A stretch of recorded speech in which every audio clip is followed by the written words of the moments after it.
अपने इस हिंदू भाई का अस्सलाम वालेकुम व रहमतुल्लाहि व बरकातहू कबूल करें।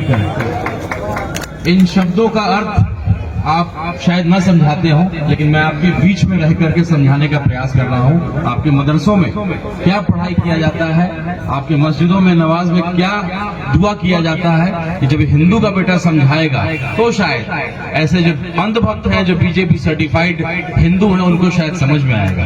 एक छोटा सा प्रयास एक हिंदू का भाई आपका कर रहा है कि एक खूबसूरत हिंदुस्तान, एक पुराना हिंदुस्तान जिसमें मुसलमान भाइयों की लड़ाई एक हिंदू का बेटा लड़े और हिंदू भाइयों की लड़ाई एक मुसलमान का बेटा लड़े, एक खूबसूरत हिंदुस्तान बनाना चाहता हूं। मेरे पिताजी बिहार में 20 साल मंत्री रहे और शिवहर से सांसद रहे। जो मेरे भाई बिहार के होंगे शायद उनको जानते होंगे, श्री सीताराम सिंह उनका नाम है। और मैं शिवहर से इस बार इस पार्टी से चुनाव लड़ा था, एक ईमानदार सिपाही के रूप में काम कर रहा हूं।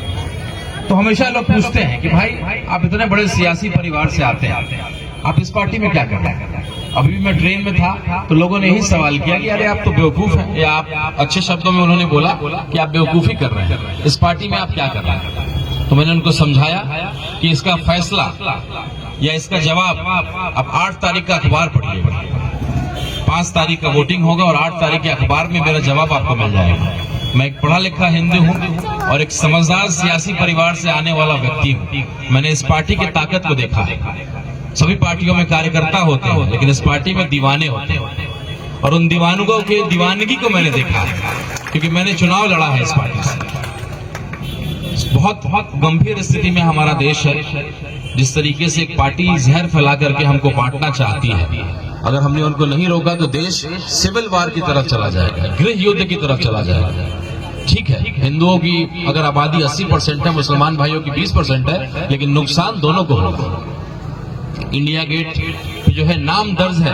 आज किन लोगों ने शहादत दिया, देश की लड़ाई लड़ी, उसमें मुसलमानों की आबादी इतनी बड़ी, तो इनको याद करना पड़ेगा। बस यही आप लोगों से दुआ करता हूं, विनती करता हूं कि ये चुनाव अब विधायक बनाने का नहीं रह गया है, सरकार बनाने का नहीं रह गया है, इससे कई गुना ऊपर चला गया है ये चुनाव। पूरा देश का मुसलमान, हर वो मुसलमान जिसके साथ जाति हुआ, जो मजलूम है, जिसके ऊपर आरोप लगा करके उसको जेल में डाला गया है, जिसको कोई पूछ नहीं रहा, जैसे शिफा भाई को नहीं पूछा गया, 5 साल तक जेल में रहे, मर्डर किया हुआ, बलात्कार किया हुआ व्यक्ति को बेल मिल जाता है, लेकिन शिफा भाई जेल में बंद रहे। तो हर वो मुसलमान जिसके साथ जाति हुआ है बहुत उम्मीद की तरफ इस नजर से देख रहा है कि ओखला की विधानसभा क्या करने जा रही है।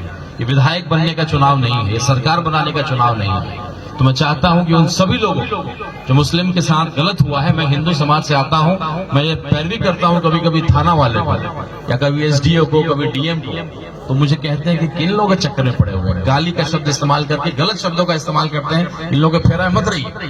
तो ये भावना है लोगों की। तो कहीं ना कहीं एक चिंगारी ओखला के सरजमीन से पैदा होने जा रहा है। और जैसा मेरे भाई ने बताया कि अब लड़ाई बहुत लंबी, वक्फ बोर्ड की लड़ाई आपके सामने, अगस्त में बिल पास होने जा रहा है। तो हम लोग एक ऐसे व्यक्ति को, एक ईमानदार व्यक्ति को, जिन्होंने इतना मेहनत किया है, आपकी लड़ाई को लड़ा है, उसके साथ हम खड़े हों और उसको जिता करके पूरे भारत में हम लोग उदाहरण स्थापित करें। मैं कई हिंदू समाज के लोगों के बीच किया आज दिन में, इस इलाके के जो वोटर हैं मेरे रिश्तेदार भी हैं, और उन सब लोगों से मैंने चुपचाप ये नहीं बताया कि मैं अभी किस पार्टी के प्रचार में आया। उनसे मैंने पूछा कि आपका वोट किधर जाएगा। उन्होंने स्पष्ट कहा कि देखिए भाजपा यहाँ से जीतने वाली नहीं है, क्योंकि जो जनसंख्या है, जो आबादी है, कुछ भी कर लीजिएगा, भाजपा यहाँ से नहीं जीत सकती। तो जीतेगा तो कोई ना कोई मुसलमान है, ये तो तय है। तो ये बी टीम सी टीम हम लोग नहीं मानते हैं। लेकिन साथ में एक शब्द और कहा कि भाई ये व्यक्ति बहुत ईमानदार है, जो गार्जियन अपने कौम की, अपने परिवार की लड़ाई लड़ सकता है, वही किसी और की भी लड़ाई लड़ सकता है ईमानदारी से। तो मैं ये आश्वस्त हूँ कि ट्रेन के लोगों ने जो सवाल मुझसे किया था कि भाई आप बेवकूफ हैं क्या कि आप इस पार्टी में हैं, तो मैं चाहता हूँ आपके मदद से अखबार में छपे और ओखला की धरती से एक क्रांतिकारी फैसला हो, और पूरा देश का हर वो मुसलमान जिसके साथ जाति हुआ है उसके अंदर हौसला आए, उसकी ताकत बुलंद हो, और हर गांव, हर कस्बे में एक शिफाउल रहमान को पैदा करना है, ताकि वक्फ बोर्ड की लड़ाई को हम लड़े भी और इंशाअल्लाह जीते भी।